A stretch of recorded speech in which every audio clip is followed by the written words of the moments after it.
Segala puji tentunya hanyalah miliknya Allah Subhanahu wa ta'ala semata-mata. Dialah Allah yang telah mencipta, menjaga, memelihara seluruh alam semesta. Hanya kepada Allah saja kita semua beribadah, dan hanya kepada Allah saja kita semua beristi'anah, meminta pertolongan.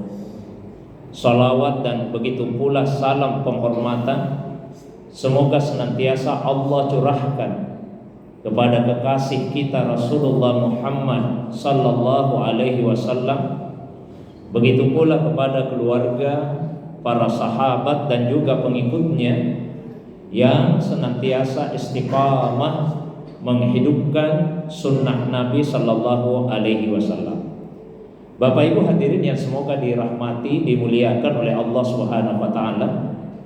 Malam ini kita hadir berkumpul bersama di tempat ini untuk mengadakan acara halal bihalal, satu tradisi khas umat Islam yang ada di Indonesia. Saya katakan tradisi khas umat Islam yang ada di Indonesia karena seperti yang disampaikan oleh Bapak Profesor tadi, meskipun istilah halal bihalal terambil dari bahasa Arab, tapi sebetulnya orang Arab sendiri tidak tahu apa makna dari istilah halal bihalal itu. Saya pernah mengajak seorang teman dari Mesir ya, untuk ikut menghadiri acara halal bihalal. Pada saat saya sampaikan undangan ajakan tersebut, beliau heran kemudian bertanya, apa maksudnya itu Ustaz Syahrir halal bihalal? Karena istilah ini Pak, kalau dalam bahasa Arab itu disebut dengan lugha ghairu fasihah, bahasa yang tidak baku. Karena tidak baku, orang Arab sendiri tidak tahu apa makna dari istilah halal bihalal tersebut. Ya, meskipun demikian maknanya itu sesuai dengan ajaran agama tentu saja. Sama dengan ucapan yang biasa kita ucapkan dalam momentum halal bihalal atau momentum Idul Fitri bahkan, yaitu ucapan minal aidin wal faizin. Ini juga khas Indonesia. Kalau di negara-negara Arab yang biasa diucapkan itu adalah taqabbalallahu minna wa minkum. Kita biasanya lebih sering mengucapkan minal aidin wal faizin.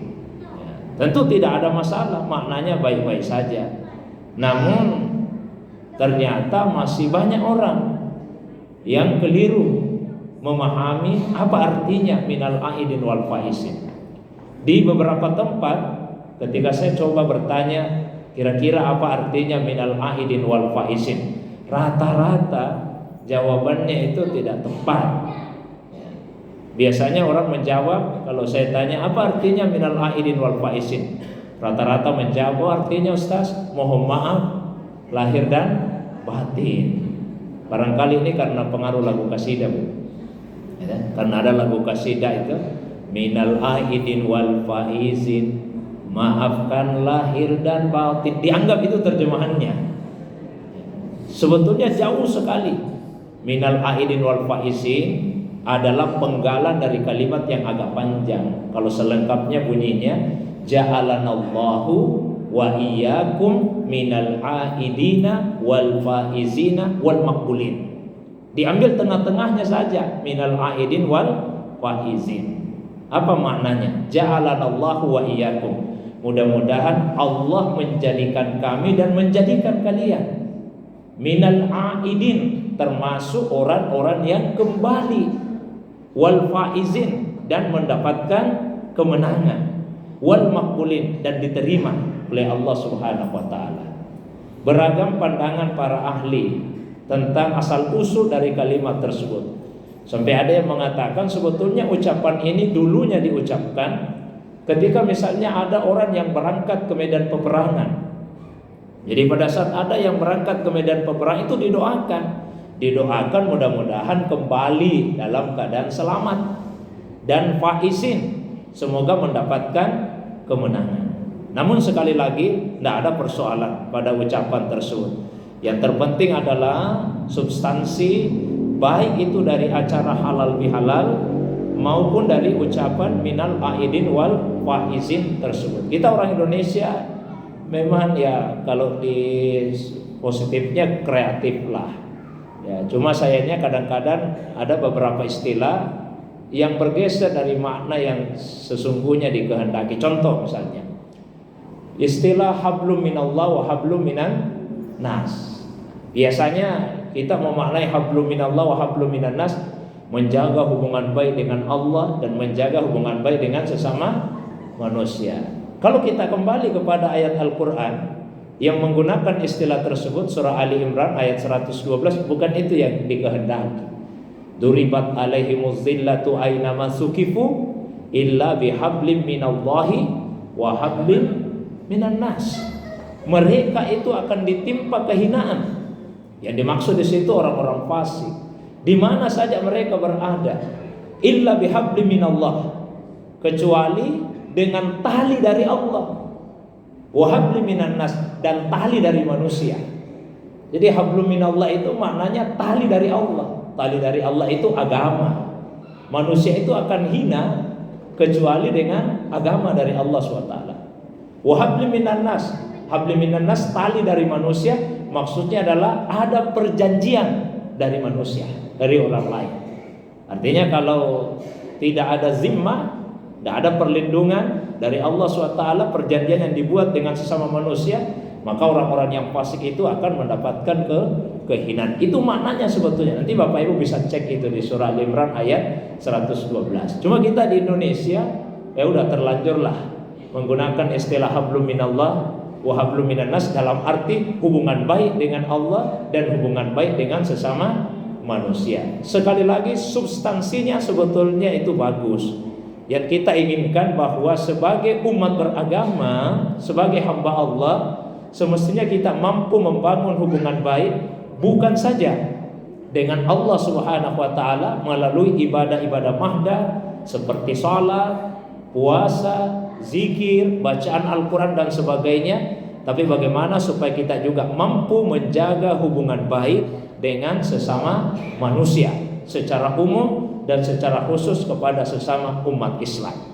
Nah, oleh karena itu Bapak Ibu sekalian, ada beberapa perbuatan, tindakan yang mesti kita hindari, karena inilah yang berpotensi besar merusak hubungan baik dengan sesama manusia. Dan sebaliknya ada beberapa amalan yang mestinya kita jaga, karena inilah yang insya Allah akan bisa memperkuat hubungan dengan sesama manusia. Tindakan apa saja itu yang mesti kita hindari? Yang pertama yaitu sifat suka menonjolkan diri sendiri. Kalau bukan karena saya tidak jadi itu acara, saya itu yang mempelopori sehingga bisa terbangun itu masjid dan sebagainya. Jadi jangan terlalu senang menonjolkan diri sendiri, karena kalau kita sering menonjolkan diri sendiri itu akan mengantarkan kepada sifat takabur, dan inilah sifat yang paling tidak disukai oleh Allah Subhanahu wa taala. Sebagian ulama kita berkata, dosa itu sebetulnya penyebabnya cuma ada dua.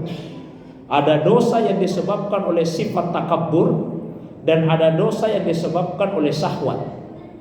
Kalau dosa disebabkan oleh sifat takabur, relatif susah dimaafkan oleh Allah Subhanahu wa taala.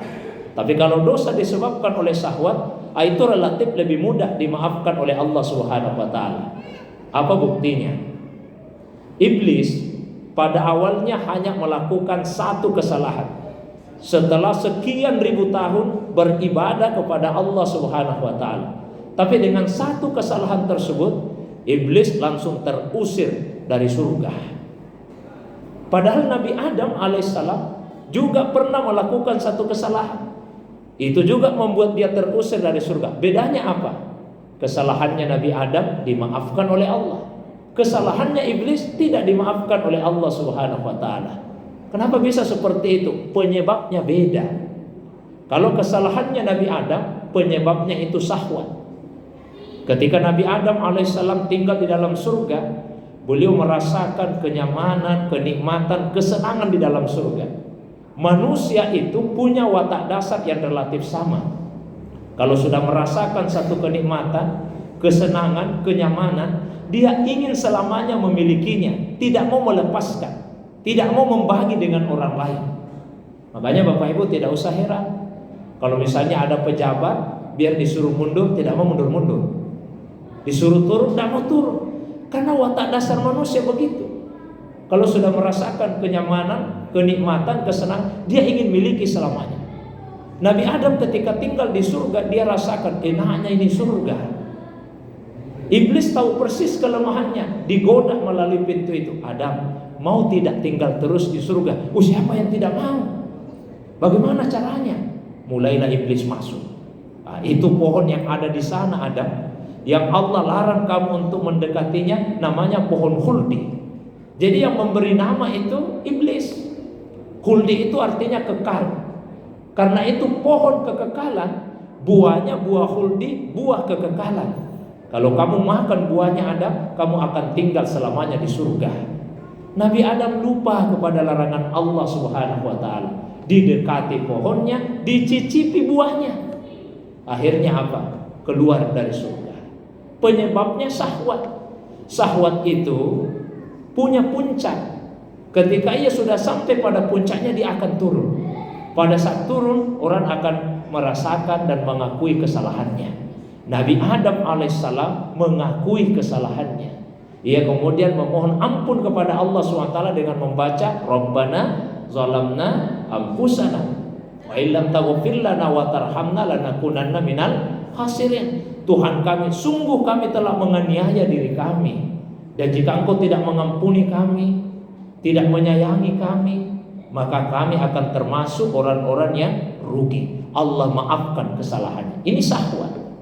Tapi kalau iblis Bapak Ibu, penyebabnya itu sifat takabur.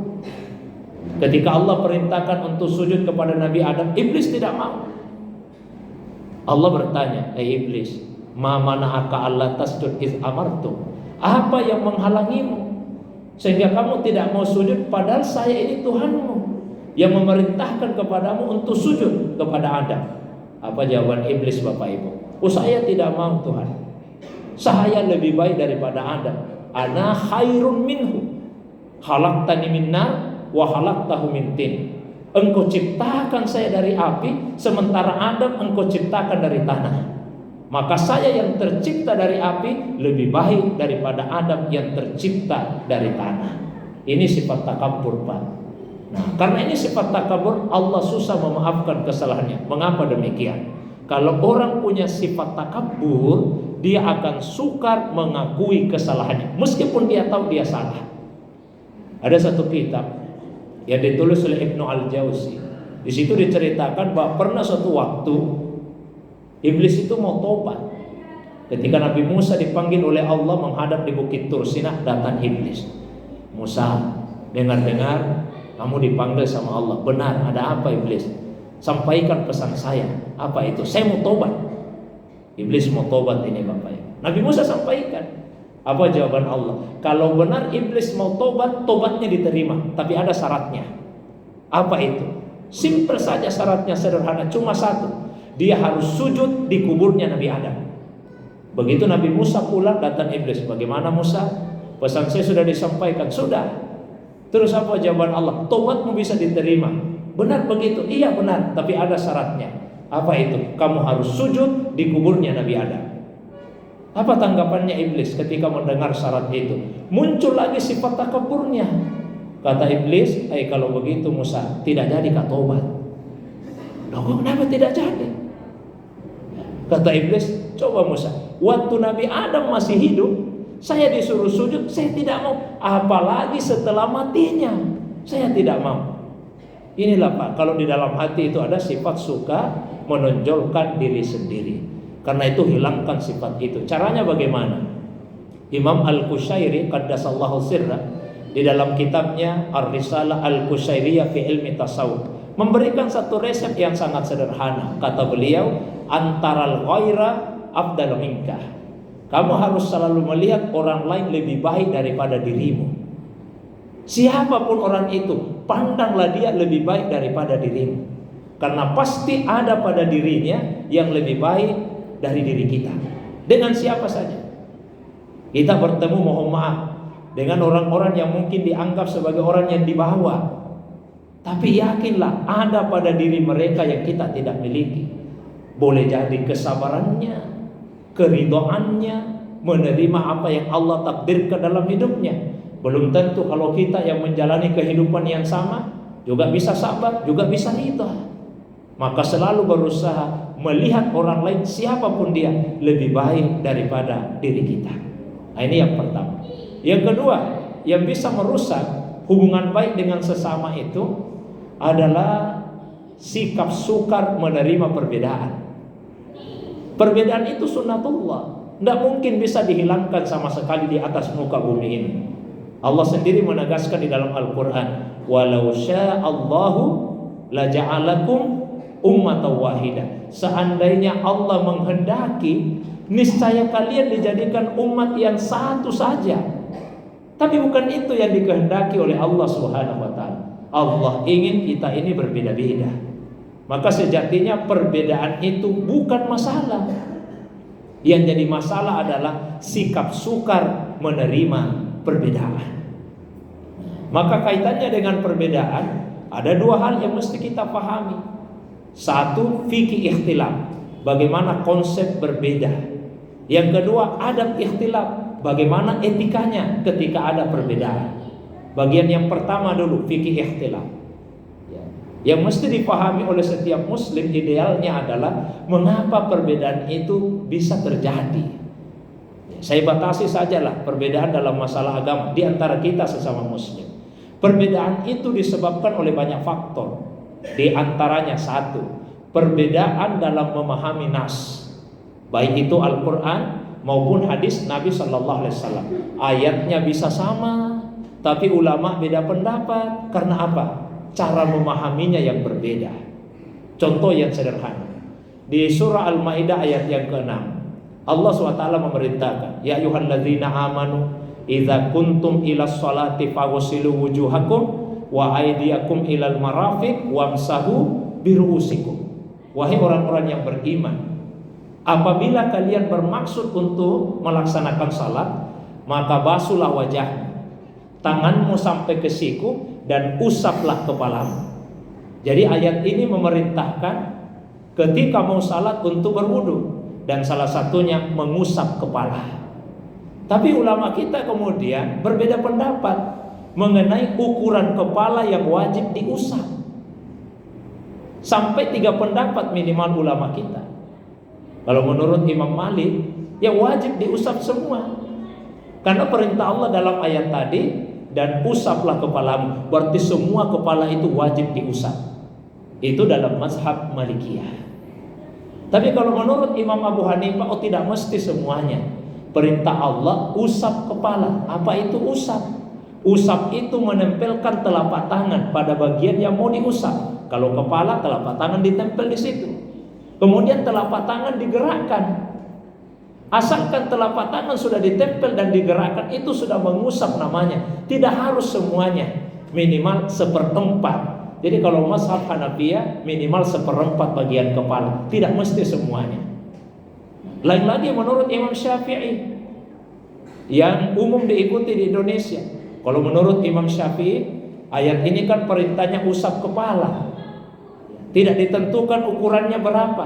Berarti boleh semuanya, boleh sebagiannya. Kalau sebagian berapa banyak? Ya boleh sebagian besar, boleh sebagian kecil. Sehingga dulu-dulu Bapak Ibu, banyak orang yang wudu itu cuma begini saja. Yang penting ada bagian kepalanya yang kena air. Itu mazhab Syafi'iyah. Adakah yang salah dari ketiga pendapat tersebut? Tidak ada. Ini ranah ijtihadiyah. Saya berikan contoh yang lain. Ya. Di ayat yang sama, masih Al-Maidah ayat 6 itu disebutkan, aula mastumun nisa, atau kalian menyentuh an-nisa, menyentuh perempuan. Sehingga ulama kemudian beda pendapat, apa hukumnya kalau laki-laki dan perempuan itu bersentuhan, batal wudunya atau tidak. Kalau dalam mazhab Syafi'iyah yang umum diikuti di Indonesia, bersentuhan laki-laki dan perempuan membatalkan wudu, termasuk suami istri. Itu mazhab Syafi'i. Yang tidak membatalkan wudhu itu bersentuhan dengan mahram yang haram dinikahi. Ibu, anak, saudara perempuan, tante, keponakan. Kalau istri itu bukan mahram, sudah dinikahi. Yang mahram itu yang haram, yang tidak boleh untuk dinikahi. Dan namanya suami istri itu tidak permanen. Beda dengan ibu, sekali dia ibu, selamanya dia ibu. Tidak ada cerita itu dulu ibu saya, sekarang bukan lagi, kan tidak ada. Tapi kalau istri, apa dijamin bisa permanen? Tidak ada jaminan. Bisa saja dulu itu istriku, nah sekarang bukan, kan bisa begitu. Maka kalau ada suami istri bersentuhan, dalam mazhab Syafi'i batal wudunya. Tapi kalau menurut Imam Abu Hanifah sebaliknya, jangankan suami istri, yang bukan suami istri pun kalau bersentuhan tidak batal wudunya. Bahkan meskipun disertai dengan syahwat. Nah ini Pak, biar ada syahwatnya. Kalau masalah dosa ya dosa. Tapi yang membatalkan wudhu itu bukan dosa. Yang membatalkan wudhu hadas, bukan dosa. Contoh, mohon maaf Bapak Ibu sekalian, kalau ada yang berdusta, itu berdosa atau tidak? Ada yang berdusta, dosa ya. Tapi wudhunya batal tidak? Dia tidak batal. Mohon maaf, kalau ada yang ada yang kentut, itu berdosa atau tidak? Tidak. Wudhunya batal atau tidak? Batal. Jadi yang membatalkan wudhu bukan dosa. Kalau ada laki-laki menyentuh perempuan pakai syahwat, ya berdosa Pak, tapi wudhunya tidak batal dalam mazhab Hanafiyah. Lain lagi dalam mazhab Malikiyah dan Hanabilah, ambil tengah-tengahnya. Batal wudhunya kalau disertai syahwat, tidak batal wudhunya kalau tidak disertai dengan syahwat. Ayatnya sama persis, bahkan penggalannya sama, tapi cara memahami nas yang berbeda. Itu satu. Kemudian yang kedua, kenapa bisa beda pendapat? Perbedaan pendapat itu disebabkan karena berbeda dalam menentukan status hadis. Hadis itu beda dengan Al-Quran. Kalau Al-Quran dijamin 100% semua dari Allah Subhanahu wa taala. Tapi apa yang diklaim sebagai hadis tidak bisa dijamin 100% semuanya pasti dari Nabi Shallallahu alaihi wasallam. Itulah sebabnya ada istilah hadis sahih, ada istilah hadis hasan, ada istilah hadis dhaif, hadis yang lemah, ada istilah hadis maudhu, hadis yang dibuat-buat atau hadis palsu. Itu perbedaannya antara hadis dengan Al-Quran. Nah, saya mohon maaf, dalam hal ini saya banyak mendapatkan ilmu ya dari guru saya, dari guru kita semua, Profesor Dr. Arifuddin Ahmad. Beliau ngajar saya S2, S3 dalam berbagai mata kuliah berkaitan dengan hadis. Dan atas alasan itu pula ya saya harus datang ke tempat ini malam ini karena beliau yang panggil ya. Kalau saya tidak datang berdosa saya sebagai murid ya. Kita diajari bahwa salah satu cara untuk berbakti kepada guru itu idhalus surur ala qalbil mursyid, memasukkan perasaan bahagia di dalam hatinya guru. Kalau saya sampaikan saya tidak bisa Prof, mungkin ada kecewanya, saya berdosa Pak. Saya sebetulnya tiap maghrib isya itu ada pengajian, tiap maghrib isya. Saya tidak isi tadi, saya harus datang cepat ke sini. Nah, saya tinggal di Sudian, agak jauh. Kalau saya isi pengajian dulu maghrib sampai isya, bisa lagi isya baru ke sini, saya bisa jam 9 baru tiba di sini. Ya, tapi itulah agama kita mengajarkan bagaimana kita berbakti kepada guru. Guru itu siapa saja yang mengajari kita, meskipun hanya satu huruf. Apalagi beliau banyak sekali mengajarkan ilmu kepada saya secara pribadi. Nah, kembali kepada persoalan hadis tadi Bapak Ibu sekalian. Jadi kadang-kadang ada hadis atau pernyataan yang diklaim sebagai hadis, tapi ulama kita berbeda dalam menentukan statusnya. Saya ambil contoh yang sederhana ya. Misalnya tentang sholat tasbih. Itu ulama kita berbeda dalam menilai hadisnya. Ada yang mengatakan hadisnya dhaif sehingga tidak mengamalkan. Ada yang mengatakan hadisnya hasan sehingga ia kemudian mengamalkannya. Maka tidak usah kita ya bertentangan. Kita boleh berbeda tapi tidak usah dipertentangkan, apalagi sampai berselisih atau berpecah belah. Dan dua. Yang ketiga, kenapa bisa beda pendapat?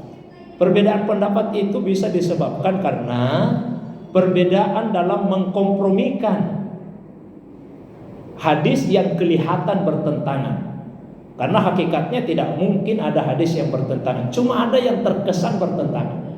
Ketika hendak dikompromikan, biasa ulama kita beda pendapat. Saya kasih contoh yang sederhana.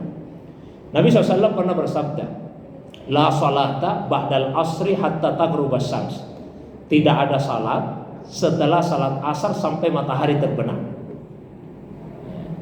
Jadi yang bisa dipahami dari hadis ini, kalau sudah salat asar, tidak ada lagi salat sunnah setelahnya sampai matahari terbenam. Di sisi lain Nabi pernah bersabda, idza jaa ahadukum al masjid fala yajlis hatta yusalli raka'atain. Kalau ada salah seorang di antara kalian yang masuk masjid, maka janganlah ia duduk sampai dia salat 2 rakaat.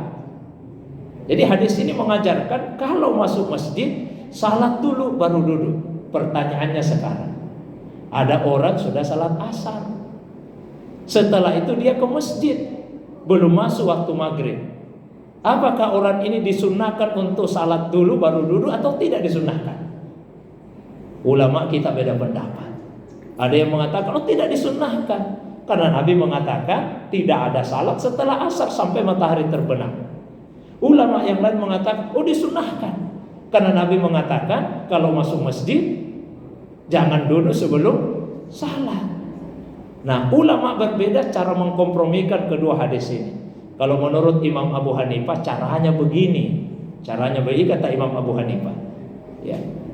Apabila kalian masuk masjid, jangan duduk sebelum salat, kecuali apabila masuk masjid pada waktu yang dilarang untuk salat.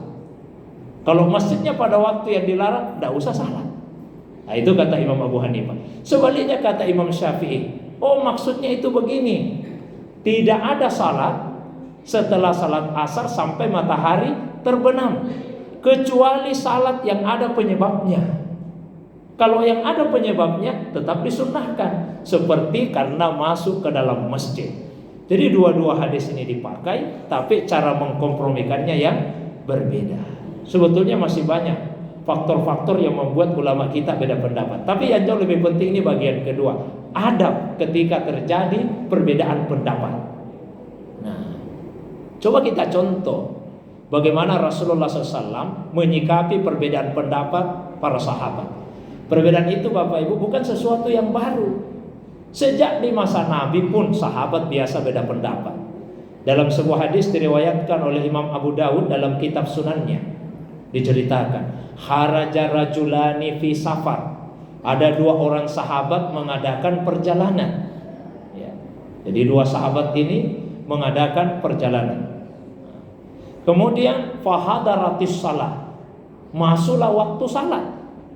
Sebagian riwayat menyebut salat zuhur.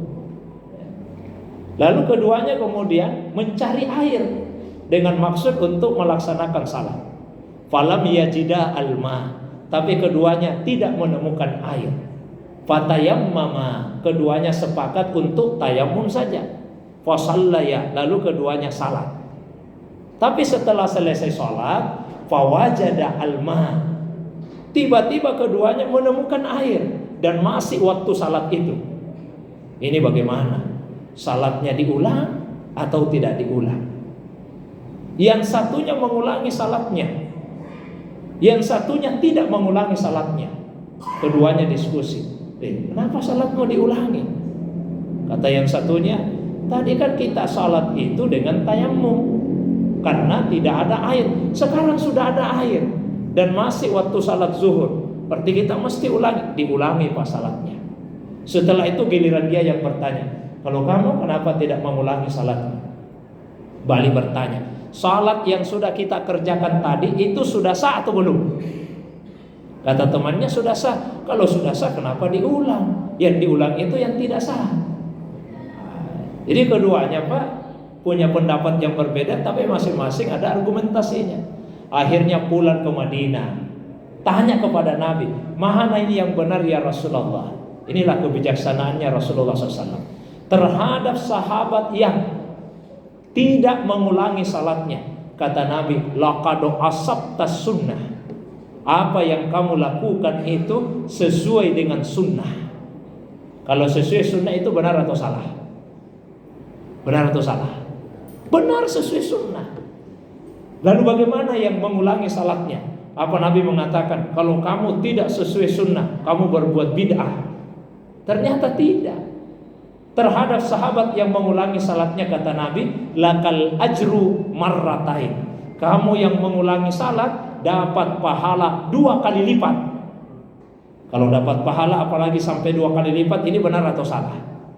Benar juga. Jadi dua-duanya benar, tidak ada yang disalahkan oleh Nabi. Mestinya kita begitu, Bapak Ibu sekalian. Kalau ada perbedaan pendapat selama masih dalam ranah ijtihadiyah, mari kita contoh Nabi. Mudah-mudahan yang satu sesuai sunnah, yang keduanya mudah-mudahan dapat pahala 2 kali lipat. Dan itu diwariskan oleh para ulama kita. Saya berikan contoh, Imam Syafi'i rahimahullahu ta'ala anhu. Beliau adalah ulama yang berpendapat bahwa kunut dalam salat subuh itu sunnah ab'ad. Kalau tidak dilakukan, maka disyariatkan untuk sujud sahwi. Itu pendapatnya Imam Syafi'i. Sebaliknya menurut Imam Abu Hanifah, tidak disyariatkan lagi untuk melaksanakan kunut dalam salat subuh. Suatu waktu Imam Syafi'i berkunjung ke Baghdad. Di situ mayoritas pengikut mazhab Hanafiyah.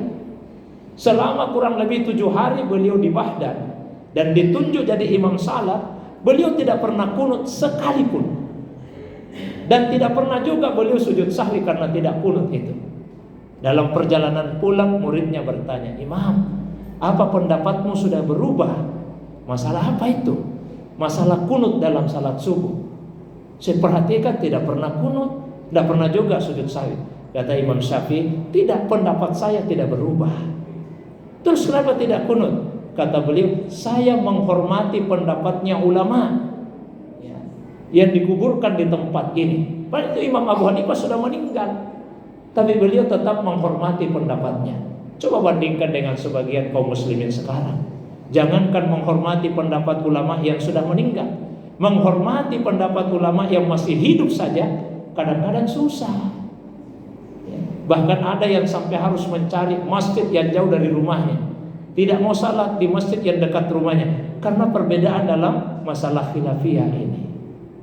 Sama Pak ya, mohon maaf meskipun ini agak sensitif, tapi saya harus sampaikan. Misalnya dalam penentuan 1 Ramadan dan 1 Syawal, kan jelas hadisnya Nabi sampaikan, sumu li ru'yati wa aftiru li ru'yati. Berpuasalah karena melihat bulan, dan berbukalah, maksudnya akhirilah puasa itu karena melihat bulan. Oh, berarti boleh kita menetapkan 1 Ramadan dan 1 Syawal itu berdasarkan ru'yah, pengamatan hilal secara langsung.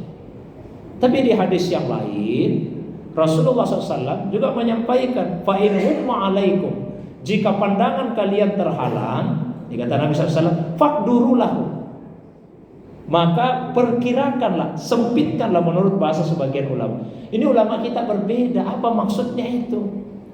Ada yang memahami maksudnya fa'akmilu iddata Sya'bana salasina yauman, sempurnakanlah bilangan Sya'ban menjadi 30 hari. Sebagian ulama lain memahami, oh maksudnya di situ, maka hitunglah berdasarkan perhitungan astronomi bagi yang punya ilmu tentang itu. So, kata sebagian ulama, Nabi itu berbicara untuk semua orang. Ada yang Nabi sampaikan untuk orang awam, ada yang Nabi sampaikan untuk orang-orang khusus, orang-orang tertentu. Ketika Nabi sampaikan sempurnakanlah 30 hari, itu untuk orang awam. Tapi ketika yang dimaksud adalah gunakanlah perhitungan astronomi, itu untuk mereka yang punya ilmu itu. Jadi tidak salah juga jika menetapkan 1 Ramadan dan 1 Syawal berdasarkan ilmu hisab, perhitungan astronomi. Semua ada dasarnya, semua ada argumentasinya. Jadi yang penting bagi kita itu adalah selain punya fikih ikhtilaf, konsep kenapa perbedaan itu terjadi, yang lebih penting lagi adab ikhtilaf, etika ketika terjadi perbedaan pendapat.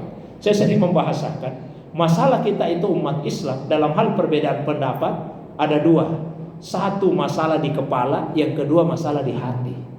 Masalah di kepala itu kurang ilmu, karena ilmu terbatas mudah menyalahkan. Masalah di hati itu karena sempit hati kita, tidak lapang, tidak bisa menerima perbedaan pendapat. Inilah salah satu faktor yang bisa merusak persaudaraan di antara sesama kita. Sikap sukar menerima perbedaan. Nah, yang ketiga yang berpotensi merusak persaudaraan persatuan kita, yaitu sikap suka mencari-cari kesalahannya orang. Sikap suka mencari-cari kesalahan orang diawali dari prasangka buruk. Dan ketika sudah senang mencari-cari kesalahan orang, dapat, oh ternyata betul. Biasanya kita tidak puas kalau seorang diri yang tahu. Maunya satu kompleks tahu semua. Itulah sebabnya di Al-Quran pada surah Al-Hujurat, 3 perbuatan tercela ini disebutkan oleh Allah secara terstruktur. Allah berfirman, ya ayyuhalladzina amanu, wahai orang-orang yang beriman, ijtanibu katsiran minadh-dhann, jauhilah banyak prasangka. Inna ba'dadh-dhanni ismun, sesungguhnya sebagian prasangka itu dosa. 1, jangan berprasangka buruk. Lalu Allah lanjut, wala tajassasu, jangan juga mencari-cari kesalahan orang lain. Kemudian yang ketiga, wala yaghtab ba'dukum ba'da, jangan juga sebagian kalian menceritakan kesalahan orang lain. 3 ini yang dilarang oleh Allah dalam satu ayat tadi. Saya ceritakan satu kisah. Ini di masanya Umar bin Khattab. Waktu itu beliau sudah jadi khalifah. Sekalipun khalifah, tapi tetap beliau ronda malam. Jarang-jarang ya Pak, khalifah ronda malam. Nah, suatu malam beliau menyaksikan peristiwa yang mencurigakan. Ada orang bawa obor mengendap-endap, dia tinggalkan pusat kota Madinah ke pinggiran kota. Umar curiga, diikutilah orang tadi. Ternyata orang itu masuk ke suatu rumah yang letaknya terpencil, terpisah dari rumah-rumah yang lain. Umar dekatkan telinganya ke dinding rumah itu. Terdengarlah suara-suara mencurigakan dari dalam rumah. Umar tidak bisa menahan diri, langsung ke belakang rumah, didobrak rumah itu. Masuk. Alangkah kagetnya Umar bin Khattab menyaksikan peristiwa yang terjadi di dalam rumah itu. Apa yang beliau lihat? Di dalam rumah itu ada seorang laki-laki Pak, sudah tua bangka, kakek-kakek. Tapi di hadapannya ada gadis yang masih belia dan sedang asik menari, kalau di Sulawesi Selatan cadoleng-doleng lah. Ini Umar marah sekali. Bapak ini betul-betul tidak tahu diri. Sudah tua bangka tapi masih dosa seperti ini yang bapak lakukan. Lalu apa reaksinya orang tua itu? Apakah dia takut? Apakah dia malu kepergok sama Umar? Ternyata tidak. Malah dia balas memarahi Umar. Tunggu dulu Umar, saya jangan dimarahi seperti itu. Saya mengaku sudah berbuat salah, tapi kamu juga Umar sudah melakukan kesalahan. Bahkan kesalahanmu lebih banyak daripada saya. Kaget Umar, kok malah saya yang disalahkan? Apa kesalahan saya Pak? Kata orang tua tadi, kesalahanmu Umar ada 3. Apa itu? Yang pertama, di dalam Al-Quran Allah berfirman, ya ayyuhalladzina amanu la tadkhulu buyutan ghaira buyutikum hatta tasta'nisu wa tusallimu ala ahliha. Wahai orang-orang yang beriman, jangan pernah masuk ke suatu rumah yang bukan rumahmu sebelum minta izin dan mengucapkan salam. Sekarang saya tanya Umar, ini rumahnya siapa? Rumahnya Bapak. Terus kamu Umar masuk ke rumah saya tidak minta izin, tidak ucapkan salam. Kamu salah tidak? Oh ya betul, saya salah. Apalagi kesalahan saya? Yang kedua Umar, di dalam Al-Quran Allah berfirman, wa'tul buyuta min abwabiha, masuklah ke dalam rumah lewat pintu depan. Kamu Umar tidak lewat pintu depan, didobrak lagi lewat belakang. Sudah 2 kesalahan Umar. Benar juga yang Bapak katakan itu. Terus apa lagi kesalahan saya yang ketiga? Ini yang paling parah kesalahanmu Umar yang ketiga. Di dalam Al-Quran Allah berfirman, wala tajassasu, jangan mencari-cari kesalahannya orang. Saya ini Umar sudah sengaja pilih rumah yang terpencil, yang terpisah dari rumah-rumah yang lain, supaya kalau saya berbuat dosa dalam rumah saya tidak ada yang tahu. Tapi kamu Umar malah ikuti saya sampai ke sini. Akhirnya kan kamu jadi tahu kesalahan saya. Coba kalau saya tidak diikuti, tidak ada yang tahu. Kata Umar, benar juga yang Bapak katakan itu. Tidak jadi Umar marah, ditinggalkan rumah itu Pak. Tapi ceritanya tidak sampai di sini. Ini Bapak sebetulnya biasa juga datang ke masjid ikuti pengajiannya Umar. Tapi sejak peristiwa itu tidak pernah lagi muncul. Sampai setelah sekian lama mungkin dirasa Umar sudah lupa ini, datang lagi. Duduk paling belakang. Umar perhatikan, kayaknya itu bapak yang pernah saya lihat malam-malam. Langsung dipanggil, coba bapak yang duduknya paling belakang, maju ke depan. Maju pak orang tua itu. Sudah gemetaran ini menggigit. Pasti Umar akan balas dendam ini. Dia akan permalukan saya di depan banyak orang. Apa yang dilakukan oleh Umar? Tahu sini pak, duduk di samping saya, duduk di sebelah saya. Begitu bapak itu duduk, Umar berbisik di telinganya pelan sekali. Kata Umar bin Khattab, Pak, demi Allah, apa yang saya lihat malam itu tidak pernah saya ceritakan kepada orang lain. Jadi aman itu Pak, rahasia terjaga. Senang sekali hatinya orang tua tadi. Langsung dia balas berbisik di telinganya Umar. Kata orang tua tadi, Umar, demi Allah, sejak saya dipergoki malam itu, saya tidak pernah lagi ulangi. Itulah sudah yang terakhir saya lakukan. Umar lebih senang lagi Pak. Langsung Umar bertakbir, Allahu Akbar. Orang tua tadi ikut takbir, Allahu Akbar. Semua yang hadir ramai-ramai bertakbir, Allahu Akbar. Padahal yang lain tidak tahu kenapa ini bertakbir. Apa pelajarannya? Satu, tadi jangan kita cari-cari kesalahannya orang. Yang kedua, jangan menceritakan kesalahan orang lain kepada yang lainnya lagi. Memang ada pengecualian. Ini juga mungkin penting saya sampaikan. Ada kasus tertentu di mana kita boleh menceritakan kesalahan orang lain, kekurangan orang lain.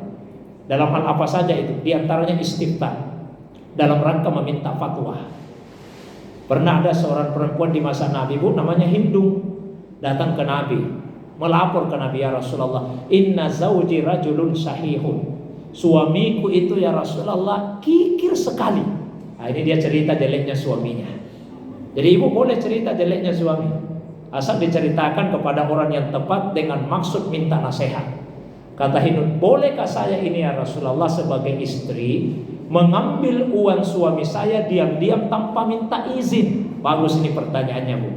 Apa boleh seorang istri mengambil uang suami diam-diam tanpa minta izin? Boleh atau tidak kira-kira Bu? Boleh atau tidak? Kalau yang bilang boleh pasti sering itu. Apa jawaban Nabi? Kata Nabi, khuzi ma yakfiki wa waladik bil ma'ruf. Silahkan ambil. Ternyata memang boleh Bu. Kalau selama ini ibu belum pernah lakukan, mulai malam ini silahkan Bu ambil uang suaminya diam-diam. Dengan cara yang baik, sesuai kebutuhan. Itu pun kalau suaminya kikir. Kalau tidak kikir tidak boleh. Kalau suami-suami yang ada di masjid ini boleh, dermawan semua, tidak ada yang kikir, jadi pun tidak boleh ambil. Itu Bu ya. Satu, boleh kita menceritakan kekurangan seseorang kalau dimaksudkan minta fatwa, diceritakan kepada orang yang tepat. Yang kedua, boleh kita menceritakan kekurangan seseorang kalau sifatnya tazallum, mengadukan kezaliman yang kita alami. Ada orang diperlakukan sewenang-wenang, dia melapor, boleh Pak. Yang ketiga, boleh kita ceritakan kekurangan seseorang apabila itu dimaksudkan untuk menghentikan dia dari perbuatan buruk tersebut.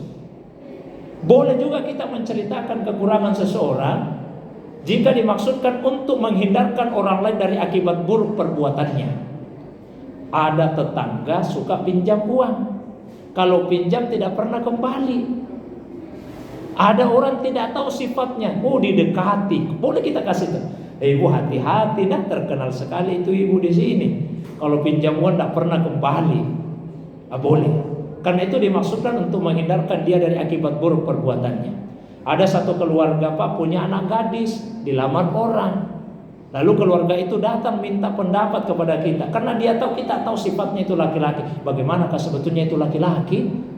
Baik, sepengetahuan saya Pak, itu laki-laki tidak salah, suka berjudi, banyak istrinya itu Pak, cuma tidak ketahuan saja. Boleh kita sampaikan itu, supaya dia terhindar dari akibat buruk perbuatannya. Boleh juga kita menceritakan, dalam tanda kutip mohon maaf, kekurangan seseorang kalau itu yang membuat dia mudah dikenali. Misalnya ada yang datang ke kompleks, di mana itu rumahnya Pak, mohon maaf kalau ada yang sama namanya, contoh saja, di mana rumahnya Pak Budi, ada Pak ya? Mohon maaf ya, kebetulan banyak yang namanya Pak Budi, atau saya ganti deh Pak Iwan saja lah supaya tidak ada.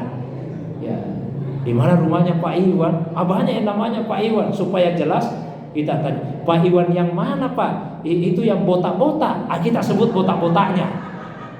Karena itu yang membuat dia mudah dikenali.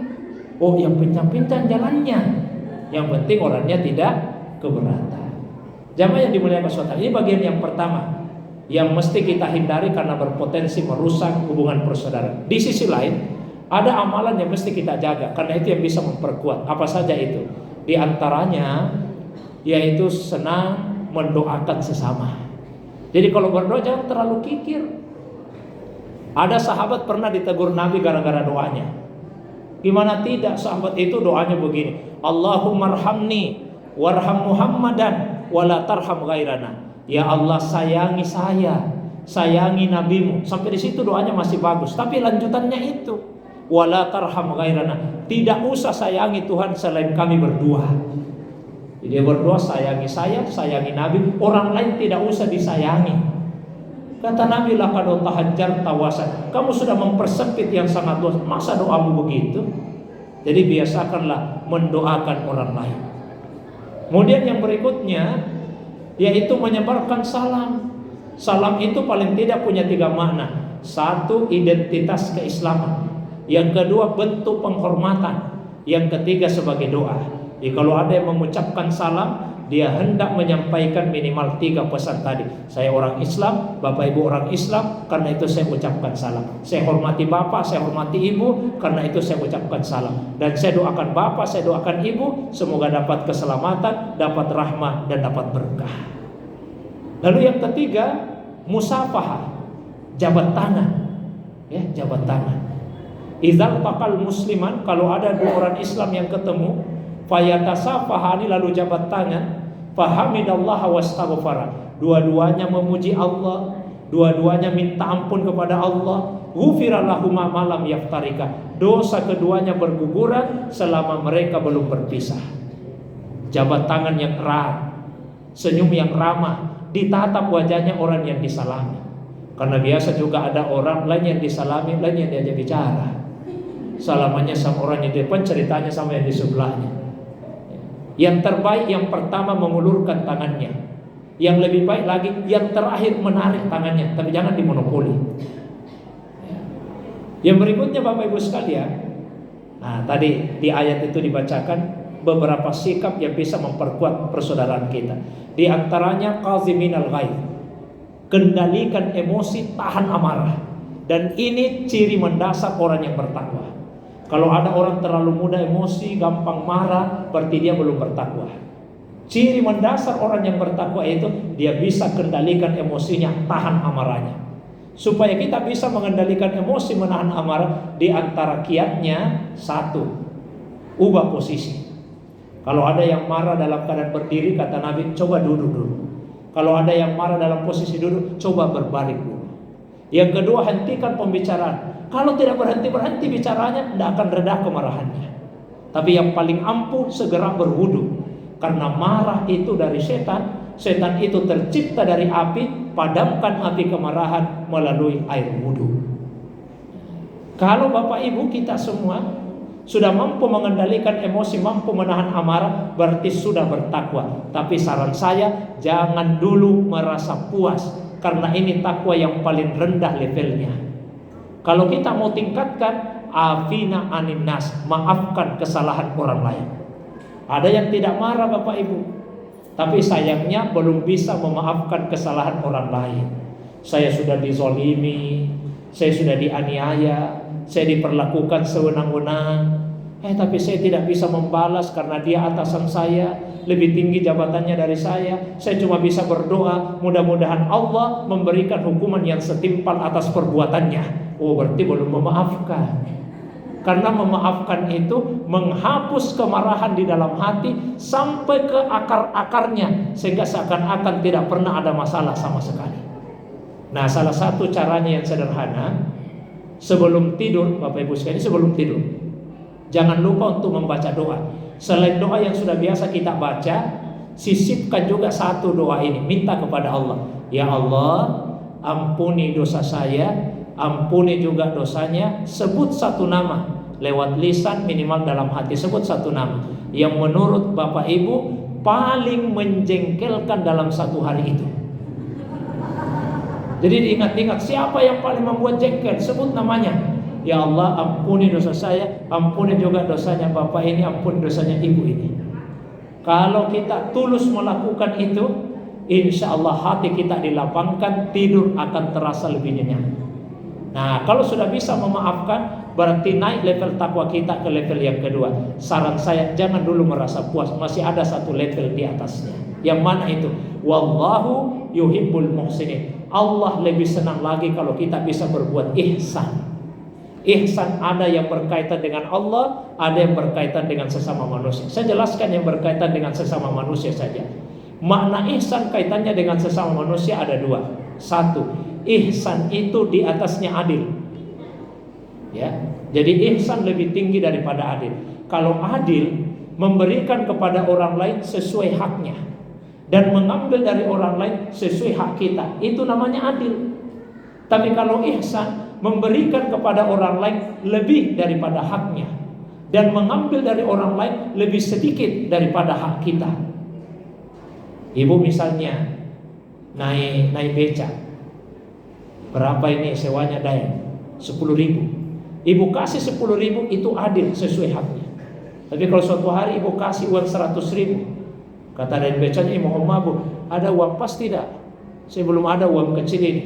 Langsung ibu jawab, oh memang saya tidak mau ambil kembaliannya deh, ambil saja itu semua 100.000. Ini namanya ihsan. Haknya cuma 10.000, ibu kasih 100.000. Sebaliknya, ada yang berhutang kepada bapak, kepada ibu 1 juta. Ketika dia mau bayar, ibu ambil 1 juta, itu namanya adil, sesuai hak ibu. Tapi ketika dia mau bayar 1 juta, bapak ibu berkata, tidak usah 1 juta, jadi berapa? 7,5 saja, 750. Sisanya bagaimana? Sudah ambil sajalah untuk kebutuhan sehari-hari. Ini namanya ihsan, mengambil lebih sedikit daripada hak kita. Jangan malah kebalikannya, apalagi terhadap orang-orang kecil, penjual sayur kasihan. Berapa ini Dayan? 10.000. Ditawar lagi, minta tambah lagi. Jangan kasihan. Lebih bagus kita lebihkan, kita bayar lebih. Ada orang-orang kecil seperti itu. Doa-doa mereka itu lebih tulus. Kalau kita didoakan, insya Allah berkah kehidupan kita. Saya mohon maaf, ini membabi tahadus bin nikmah saja. Saya sejak selesai itu S3 2013. Saya selalu amalkan ini sebagai wujud rasa syukur pada ini. Sudah 2023, berarti sudah 10 tahunan. Setiap saya beli bensin, itu biasanya yang isi bensin itu heran-heran, termasuk penumpang. Kalau soal beli bensin itu Pak, selalu 195.000, 195. Kenapa tidak sekalian 200 saja? 195. Tapi bayarnya 200. Itu mau dibayar, ini masih ada 5.000, ambil saja lah, itu ada. Kalau banyak di antara mereka itu ada kasihan, ya butuh sekali, bukan kepada yang pemilik SPBU-nya, pada yang isi-isi. Kelihatannya kecil, cuma 5.000, tapi mereka senang didoakan kita, Pak, didoakan Bu. Oh mudah-mudahan selamat ke Ustaz dalam perjalanan tak. Doa mereka lebih ikhlas. Didoakan lagi, mudah-mudahan kembali lagi di sini, isi bensin lagi di sini. Tidak apa-apa, yang penting kita didoakan selamat. Ini contoh-contoh yang kecil, yang sederhana. Bisa dalam bentuk amal yang lainnya. Mana ihsan yang kedua? Berbuat baik kepada orang yang tidak berbuat baik kepada kita. Kalau ada orang berbuat baik, kita balas dengan kebaikan, itu sudah baik. Tapi yang terbaik, balaslah keburukan dengan kebaikan. Pada akhirnya Bapak Ibu sekalian, mari sama-sama kita berdoa kepada Allah Subhanahu wa taala.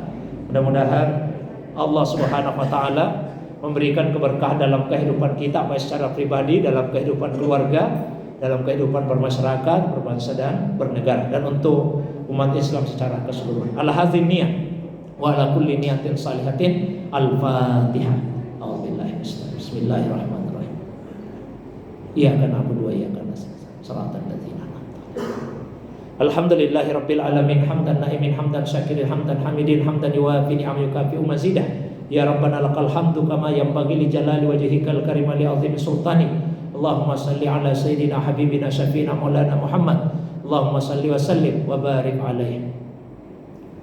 Allahumma inna nas'aluka salamatan fid din wa afiatan fil jasad wa ziyadatan fil ilmi wa barakatan fir rizqi wa taubatan qabla al-maut wa rahmatan indal maut wa maghfiratan ba'dal maut. Ya Allah ya Tuhan kami mohon kepadamu ya Allah keselamatan dalam agama, kesehatan dan afiat pada tubuh, pertambahan pada ilmu, keberkahan pada rezeki, kesempatan bertaubat sebelum mati, cucuran rahmat ketika mati, dan ampunanmu ya Allah setelah kematian itu mendatangi kami.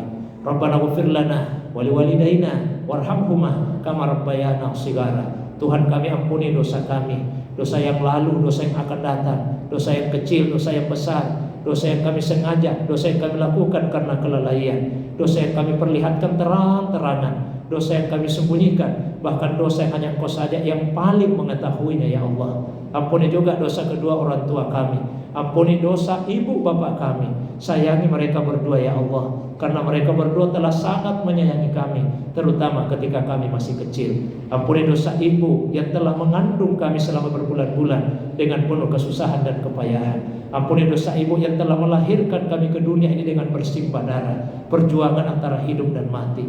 Ampuni dosa ibu yang telah menyusui kami dengan segenap kasih sayang yang dimilikinya. Ampuni ya Allah dosa ibu bapak kami yang telah merawat kami dengan penuh kasih sayang, mengasuh kami dengan sepenuh hati, membesarkan kami, menyuapi kami ketika kami masih kecil dengan penuh ketelatenan, bahkan membersihkan kotoran kami tanpa rasa jijik, mendidik kami dengan cara yang terbaik, mendoakan kami dengan penuh keikhlasan sehingga kami bisa seperti sekarang ini ya Allah. Muliakanlah kedua orang tua kami di dunia dan di akhirat kelak. Orang tua kami yang masih hidup, jaga kesehatannya ya Allah. Orang tua kami yang saat ini dalam keadaan sakit, berikan kesembuhan ya Allah. Orang tua kami yang telah lebih dahulu meninggalkan dunia ini, tempatkan di tempat yang mulia di sisimu ya Allah. Sedurhaka apapun kami sebagai anak, kami tidak akan pernah tega melihat orang tua kami tersiksa di hari kemudian kelak. Karena itu ya Allah, hindarkan, jauhkan, lindungi, pelihara, selamatkan kedua orang tua kami dari siksa api neraka. Masukkan keduanya ke dalam surgamu, tempat yang penuh dengan kenikmatan. Ampuni dosa kami ya Allah sebagai anak. Sebagai anak kami sangat menyadari sampai detik ini dan sampai kapanpun kami tidak akan pernah mampu memberikan perhatian yang terbaik, penghormatan yang sepantasnya, kemuliaan yang sesungguhnya, kasih sayang yang setulus-tulusnya kepada kedua orang tua kami. Sebaliknya ya Allah, betapa sering kami menyakiti hati mereka berdua, berkata-kata kasar, bahkan tidak jarang membuat air mata ibu-ibu kami menetes. Kami lupa diri ya Allah. Kami lupa bahwa darah yang mengalir dalam tubuh kami adalah darah yang berasal dari kedua orang tua kami. Kami lupa bahwa daging yang tumbuh dalam tubuh kami adalah daging yang awalnya dibesarkan dari air susu ibu kami. Karena itu ya Allah, muliakanlah kedua orang tua kami dunia dan akhirat. Rabbana hab lana min azwajina wa dzurriyyatina qurrata a'yun waj'alna lil muttaqina imama. Tuhan, kami jadikan pasangan hidup dan anak keturunan kami menjadi penyejuk mata kami. Jadikan kami sebagai teladan bagi orang-orang yang bertakwa. Himpunlah kami sekeluarga dalam surgamu kelak ya Allah, sebagaimana Engkau telah menghimpun kami dalam kehidupan rumah tangga di dunia ini. Apalah artinya Engkau satukan kami di dunia kalau kemudian Engkau pisahkan, cerai-beraikan kami di hari kemudian kelak. Allahumma ghfir lana wa li masyayikhina wa li ikhwanina minal muslimina wal muslimat wal mu'minina wal mu'minat al ahya'i minhum wal amwat innaka sami'un qaribun mujibud da'awat ya qadiyal hajat. Ya Allah Tuhan kami, ampuni dosa kami, ampuni juga dosa para masyayikh, para guru-guru kami, siapa saja yang telah mengajarkan ilmu kepada kami, baik ilmu zahir maupun ilmu hakikat. Secara khusus muliakanlah para mursyid kami yang telah mengenalkan kami tentang diri, tentang zatmu ya Allah, sifatmu dan segala af'almu ya Allah. Muliakan guru-guru kami, para mursyid kami dunia dan akhirat. Ampuni juga dosa saudara-saudara kami, orang Islam laki-laki, orang Islam perempuan, orang beriman laki-laki, orang beriman perempuan, baik yang masih hidup di dunia ini terutama yang telah lebih dahulu meninggalkan dunia ini. Engkau mendengar permintaan kami, dekat di hati, mengabulkan doa dan maha memenuhi segala hajat hidup kebutuhan kami ya Allah. Allahumma barik hadzal masjid wa barik liman ammarah. Ya Allah, turunkanlah keberkahan di Masjid Al-Ikhlas ini. Berikanlah keberkahan hidup kepada siapapun yang memakmurkan masjid ini, baik secara fisik bangunannya, terutama isi jamaahnya. Bangunkan istana di dalam surgamu kelak bagi siapapun yang telah ikut berkontribusi untuk pembangunan dan pemeliharaan masjid ini secara fisik. Berikanlah ketenangan hidup lahir batin, kebahagiaan dunia akhirat bagi siapapun yang gemar melaksanakan salat berjamaah di dalam masjid ini, mengisi masjid ini dengan kegiatan keagamaan, pengajian, zikiran, baca Al-Quran, dan kegiatan yang lainnya. Jadikanlah kompleks ini kompleks yang aman, terang, dan tentram. Berikan rezeki halal pada siapapun yang tinggal di kompleks ini, terutama yang beriman kepadamu ya Allah dan beriman kepada hari akhir. Rabbana atina fid dunya hasanah wa fil akhirati hasanah wa qina adzabannar. Subhanaka rabbil izzati amma yasifun wa salamun alal mursalin wa akhiru da'wana alhamdulillahi rabbil alamin. Demikian, mohon maaf atas segala kekurangan. Wassalamualaikum warahmatullahi wabarakatuh.